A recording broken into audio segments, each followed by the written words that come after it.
Welcome back to the Shipyard. So, today we're going to chat. Um, we're we're going to talk about online tournaments because, well, hey, I'm involved in TROI, in the Fremont Reformation organizational foundations of trying to keep this game going from some kind of a competitive standpoint, fun standpoint, let's see what's out there. So over the weekend, Robert and Jeff, two of the other co-organizers of all of this, uh, did a Twitch stream and explained our format for the December, perhaps into January event. And I'm going to go into more detail here. But I thought it was worthwhile to talk about it to my audience here because well, you guys have been fairly supportive of what's going on here. TROI seems to be intriguing, and and I think that some of you might be interested in playing in this. So let's jump in before I completely lose all of you. All right. So what are we doing? We are doing a double elimination tournament. Yeah, that's different. That's never been done before. Um, what it means is that there's a bracket, and there's a top bracket, winner's bracket. And as long as you win, you keep playing. And once you lose, you move down to a loser's bracket. No, that doesn't make you a loser. It means you're a person who has a loss.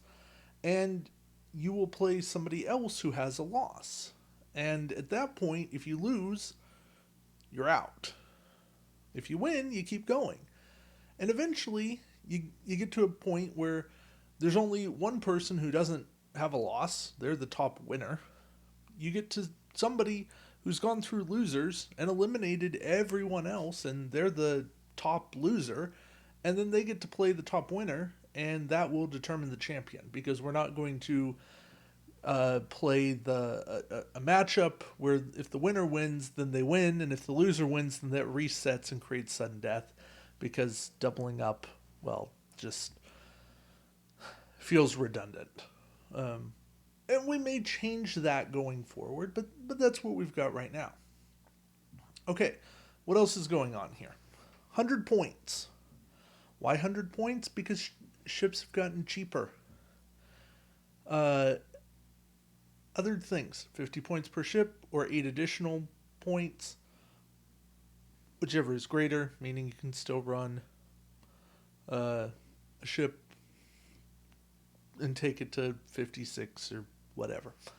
No minimum or maximum ship limit, meaning run 2 ships if you want, run 12 ships if you want. I don't know, doesn't matter. Also, 3 generic obstacles, meaning play with the objective tokens, but no specifics. And the other thing here that's going to be interesting is the clock will start after the first planning phase, before the first activation phase, um, which creates a little longer game, but also creates a standard. And that's something that we're trying to do is have standard rules of play because everyone tends to start clocks at different times and really we just need a rule. But here's the big one, and I've been holding this back. We're putting some cards on timeout. These are cards that, well, some of them make the game not fun. Some of them got played a ton in the last tournament, in November's tournament, and some of them, well, just get used a lot in general. So we're experimenting here. This is not a ban list. This is a timeout list. What's the difference? Cards come out of timeout. We're going to revisit things month to month. Look at them. Go, okay, what can we bring back in? What needs to go on timeout? How did this work? How didn't it work?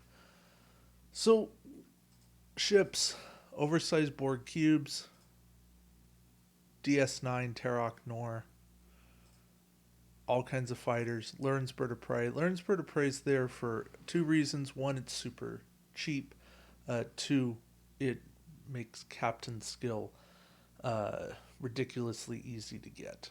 I mean, yes, you can do it with.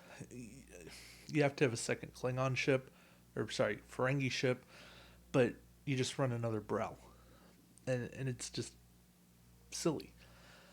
Captains Kolo and Old Core 6, both of these redirect attacks, absorb attacks, and in a two-ship build, make it so you run one fragile ship, one super defensive ship, and you never have to take a shot really from the second, on the second ship. I mean, you might if somebody's running like three heavy hitting ships, but still tough. Plus, if you then kill one of their ships, you're basically immune for the game.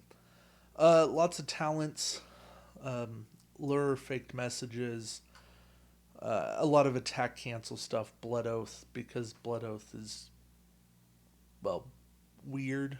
I don't know. I kind of like Blood Oath, but that's another day. More attack cancel stuff with crew, where we have Mir, Bashir, and Veril. Jen, Cisco, and Koth, because they got run a lot and they just complicate the game. Quark is ubiquitous, as is Sakona. Tech is a lot of stuff that gets run a lot, plus cards that make it not fun. So projected stasis field is a attack cancel. Shield adaptation feels like an attack cancel. Chemosite gets run a ton. Interphase is an attack cancel, granted with a cost. Hollow Communicator is ripe for abuse and is our means of saying no, we're not dealing with it, because of things like Matt Decker. Being able to use Matt Decker, say, I don't know, 8 times, or mirror Admiral Worf and make like 8 out of combat attacks. Maybe not 8, 6. It's ridiculous. And Cloaked Minds just ruin the game. Also things Meridor, Goran Ale, Captured, and Biomimetic Gel. Not because they're complicated, necessarily. They just kind of ruin fun. Meridor, Goran Ale, yeah, lots of attack stuff. Captured often gets forgotten about in terms of the extra die, but also makes it way too easy to build fleets. And it was kind of Captured or Calvin Hudson, and Captured just felt like an easier way to stop the flow. But yeah, this is the ban list. Sorry, the timeout list. The ban list for this month. We can say it that way. Where do you find this? You find this on TROI, the Tournament Rules for Online Interface, in the Fremont Reformation tab, Fremont Reformation Tournament tab, and that is right at the beginning. And you go from there. If you want to sign up to play, let me know. Leave a comment, write an email, either way. And I'll get you in the Discord. There's a sign up spreadsheet. You have to put a build into Utopia and have that copied, and then you can play. So, not a lot going on. I imagine that the winning builds will be fairly complex still, but everything else we're trying to make it more interesting and more fun. So that's the hope. Hopefully you'll come out and play and enjoy. I should note that this tournament is not run just in a day. It is run over the course of the month. You will be matched up with an opponent, and you guys get to figure out when to play. That's our goal. We are trying to make this easier, to schedule. We understand that we have people on the West Coast and Central Time Zone on the Eastern Seaboard,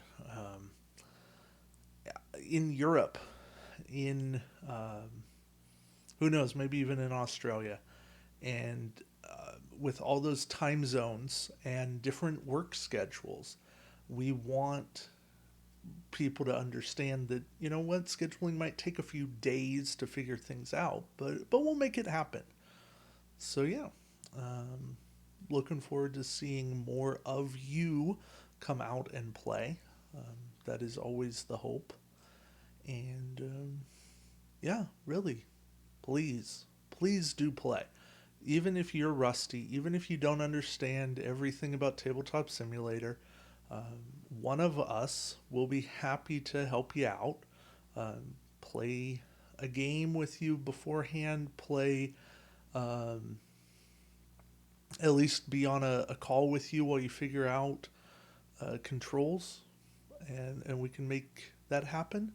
Really, um, that's what the Discord's there for. We really do try to help you out. So yeah, um, that's about all I can say. Thank you all for watching this far, and look forward to seeing you guys. Until next time, we'll see you around the shipyard. Take care.